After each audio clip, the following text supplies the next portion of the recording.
Le requérant Mapango Baluka Miché assigne devant le tribunal de grande instance de Kinshasa-Gombe, Muelatina Kamishanga, pour solliciter à titre principal le déguerpissement de cette dernière de l'immeuble situé au numéro 4 de l'avenue Diambamba, quartier Manenga dans la commune de Ngaliema, lequel immeuble s'est approprié la défenderesse sur base d'un testament irrégulier à en croire. Le demandeur, Mapango Baluka, par ses conseils soutient qu'il est l'un des fils biologiques de messieurs Mapango Kamishanga Gérard, seul propriétaire du dit immeuble, décédé depuis 2016. Le demandeur fait savoir au tribunal que juste après la mort de son père, sa tante Muelatina Kamishanga, défenderesse dans la présente cause, s'est approprié l'immeuble en déguerpissant tous les enfants biologiques qui devraient bénéficier de cet héritage. Le demandeur Mapango Baluka Miché sollicite du tribunal à titre conservatoire la désignation d'un séquestre judiciaire pour gérer le dit immeuble. Leur cliente est petite sœur au Dépouillous. Le mien est le fils du Dépouillous. Ils disent que le Dépouillous leur a laissé un testament, c'est en vertu de celui-là qu'elle est devenue propriétaire. Nous disons nous sommes fils biologiques du Dépouillous. Y a-t-il conflit, oui ou non? Puisque dans cet immeuble, il y a des locataires qui payent les loyers tous les mois. Et une seule partie en bénéficie. C'est ainsi qu'en vous saisissant, nous vous disons, en attendant que votre tribunal dise à qui appartient réellement la parcelle, et si même le tribunal déterminait à qui appartient la parcelle, votre tribunal pourra examiner le chef de demande qui est dans l'assignation.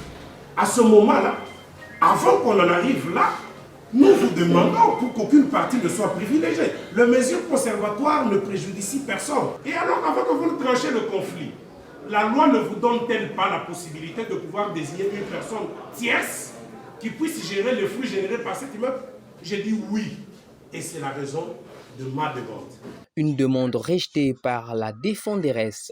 Ces conseils soutiennent que leur client est la propriétaire incontestable de cet immeuble et il y a même une décision judiciaire quant à ce. Donc je ne vois pas pourquoi on peut prétendre solliciter ce genre de mesures. Au-delà de la stratégie, il faut que nous puissions peut-être éventrer le boa. Mais ce demandeur-là a habité dans cette parcelle-là. Le chef de ma cliente lui avait confié la gestion de son immeuble.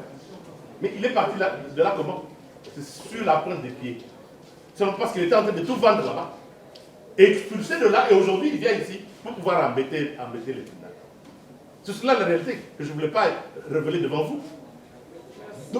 Donc il sait ce qui se passe, c'est tout pour embêter. Parce qu'il y a eu déjà un arrêt de la cour d'appel qui a engendré le titre dont nous parlons et qui sera versé au dossier. Et je ne vois pas à quel niveau se situe le fameux conflit. Un conflit imaginaire. Et vous allez tabler sur un conflit imaginaire parce que lui, il est dit. Le ministère public, de son côté, demande au tribunal de faire droit à la demande du requérant. En bon droit, Madame la Présidente, vous allez ordonner, étant donné que la possession est litigieuse, vous allez ordonner ou répondre favorablement à la demande de la partie de l'ORS. Vous allez désigner un séquestre judiciaire pour la gestion de ces biens en attendant l'issue du présent procès et ce sera justice. Après avoir entendu toutes les parties, le tribunal des grandes instances de Kinshasa-Gombe clôt le débat et prend l'affaire en délibéré pour se prononcer dans le délai légal.